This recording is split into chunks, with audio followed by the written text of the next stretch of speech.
Hi guys, I'm Seth. Welcome back to Warthog Defense. As Russia scrambles to sustain its invasion of Ukraine, it's leaning heavily on one of the world's most isolated regimes.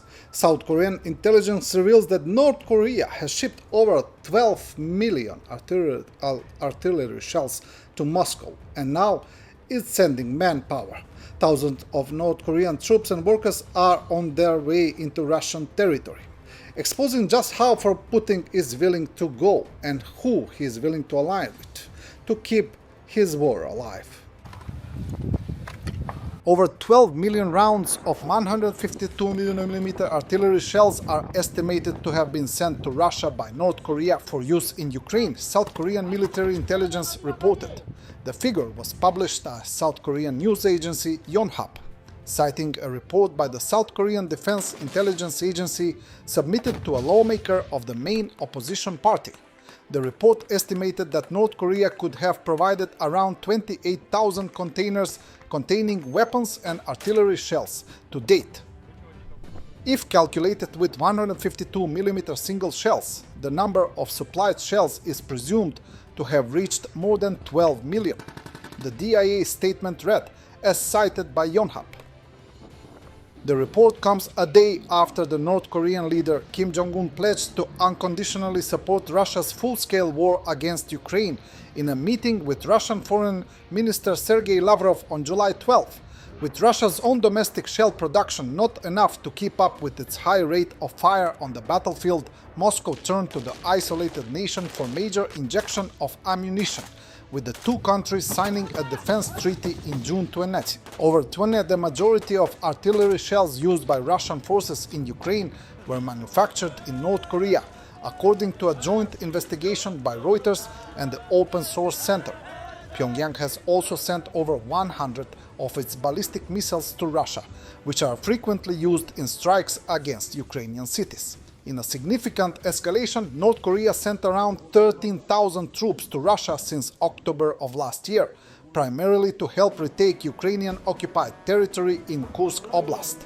An additional 25,000 soldiers from North Korea are being prepared to join Russian forces. You still smoke, and I smoke too. That's how Lavrov greeted Kim Jong-un.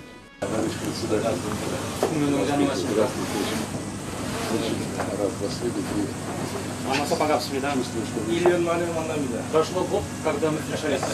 Вы все еще курите, и я курю. 아직도 담배를 피우신 모양입니다. Ukraine's military intelligence has intercepted an order from the field commander of the 2nd Assault Company of Russia's 155th Naval Infantry Brigade, calling for the execution of Ukrainian prisoners of war. He is heard saying, "Cut off their heads, put them on pikes, throw them out on the street, F them." This same brigade, already notorious for atrocities in the Kyiv region and elsewhere, has been repeatedly targeted by Ukrainian forces. The Ukrainian Foreign Intelligence Service reported a record high number of Russian armed forces personnel involved in the war against Ukraine. As of early July 2025, their number exceeded 700,000. This was stated in response to a request from Liga.net. As of early July, Russia is deploying a ground force of over 700,000 personnel to conduct combat operations against Ukraine, the Foreign Intelligence Service reported. According to Ukrainian intelligence estimates, compared to May, the number of occupation troops increased by 60,000, and compared to November 2024 by 120,000. Additionally, units of the Russian National Guard, Rosgvardian, numbering up to 35,000 personnel, are actively involved in operations on temporarily occupied Ukrainian territories and in Russia's border regions, Bryansk, Kursk and Belgorod.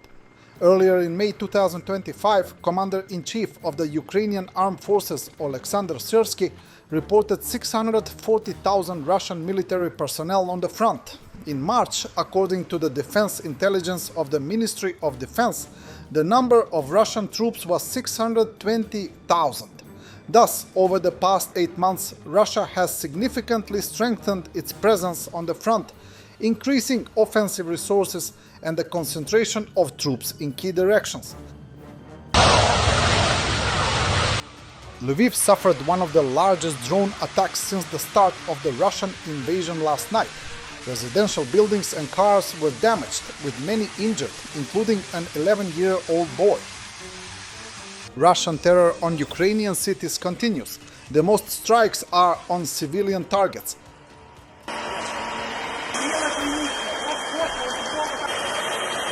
A former Wagner mercenary who illegally crossed the border and requested asylum has been detained in Finland. According to Ayla, the man is a Russian soldier named Yevgeny. The Finnish border guard previously reported that a man crossed the border near the town of Kite in North Karelia on June 17. He crossed the Finnish border in the Valivara area, which is characterized by wooded terrain and the absence of a border fence. Border guards detected the man thanks to sensors and detained him immediately after he crossed the border.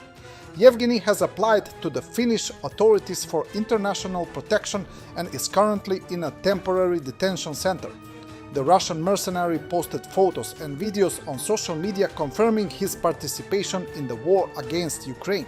Some of these materials show the Wagner insignia on his uniform.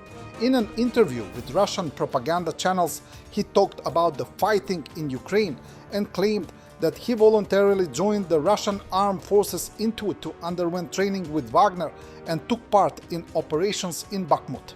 In one interview, the mercenary recounted how his unit destroyed a vehicle carrying Ukrainian soldiers in Selidovo. He also claimed to have participated in fighting in various regions of Ukraine. He disappeared from public view in the fall of 2024, but in February 2025 he posted a video sharply criticizing the Russian command. On June 30th, the mercenary again posted a video on social media criticizing the Russian military leadership. According to Weil, he was already in Finland when the video was published. Finnish police confirmed to Weil that they are conducting a preliminary investigation into the identity of a person who arrived from Russia and is believed to have served in Wagner. As part of the investigation, the police are assessing whether there are grounds for launching a criminal investigation. At this stage, the Finnish authorities do not suspect Yevgeny of committing war crimes. France's foreign intelligence chief: Russia is an existential threat to Europe. Nicolas Lerner, head of France's Directorate General for External Security, gave an interview to the French television channel LCI. I believe that both the President of the Republic and the Secretary General of NATO yesterday were right to emphasize that Russia poses an existential threat in the medium and long term for Europe, for our democracies, for our values. And if you allow me, since I have a little bit of time, to distinguish what falls under intelligence, analysis, or preparation time. Today, I believe no service in the world is capable of saying that Vladimir Putin will attack such a country using such plans on such a day at such an hour. It is obviously much too early. Nevertheless, when we look at the ideological circle surrounding President Putin, when we analyze and today words have meaning, the words of leaders, particularly of autocratic regimes, have meaning. When we look at the ideology that today underpins President Putin's foreign policy, what is it? Very quickly, two elements. One, the feeling of being besieged, of being threatened by the rise of democracies on its fringes, which justifies an intervention by Russia to reduce this danger, to address these threats. An intervention that is currently in the non-military field, but could one day move to the military field. Do you clearly hear a form of discourse on preventive war, or they in advance justifying a potential offensive? In any case, the ideological ground, indeed, by assuming today that Russia is threatened by the rise of democracies at its doors and borders, lays the foundation for what could potentially one day be a military intervention. And the second element, also very clear and acknowledged in the speeches of these ideologues and President Putin, is a form of nostalgia for the Russian Empire. The ideologues around him regularly indicate that Russia will be an empire or it will not exist, which again lays the ideological and conceptual foundations for an action that perhaps one day will be military. And this justifies why France, along with its NATO partners, is preparing for it without succumbing to fear, but by preparing very seriously. How far does this desire for reconquest go? Is it just about reconstituting the empire where they were, or is it about potentially attacking NATO? The asymmetric scenario where they would attack a weak or relatively weak point like the Baltic countries, does it exist for you? These are scenarios for which, in any case, one must prepare when we see the ideological foundation to which not only President Putin and his teams are preparing the populations, but to which they deeply believe. Do you have any indications that Russian services are trying to interfere in French politics, for example, in the upcoming electoral events? The Russian threat is the subject of extensive discussions, and I understand why it is the subject of extensive discussions. You know, maybe we will talk about it later. There are threats that can be seen, and there are threats that cause deaths. There are threats that kill. I think of Islamist terrorism, for example. And then there are threats that are much more diffuse, much more discreet, but no less dangerous and no less insidious. And yes, it has been demonstrated that Russia today is developing lines of action on which we could come back in the informational field, in the cyber field, in the field of interference, of espionage, with kinetic actions also on our soil. What is the next step? Excuse me, we remember that in the KGB era, they went very far. They gave cash, particularly to the French Communist Party of the time, not today's Communist Party. Today, what is the next step if they want to meddle, for example, in elections, including presidential elections? First, before the next step, there is the step we know today. And to answer your question, yes, Russia is interfering in elections in some of our partners in Eastern Europe. But when Russia, through a determined informational action, undermines, weakens the confidence that our citizens can have in our democracy within our borders or outside, it is already an extremely aggressive line of action. Give us an example, please. We have a few examples in mind, some that are very serious and others that seem a bit, a bit clumsy, like tags or operations with fake coffins placed at the base of the Eiffel Tower, etc. Does it go further than that? First, you know, these so-called nickel and dime operations are serious.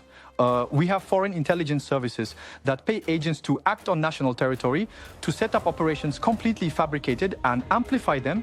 And then when you look at the way, and I understand them, that a number of our citizens are sensitive to these narratives afterward.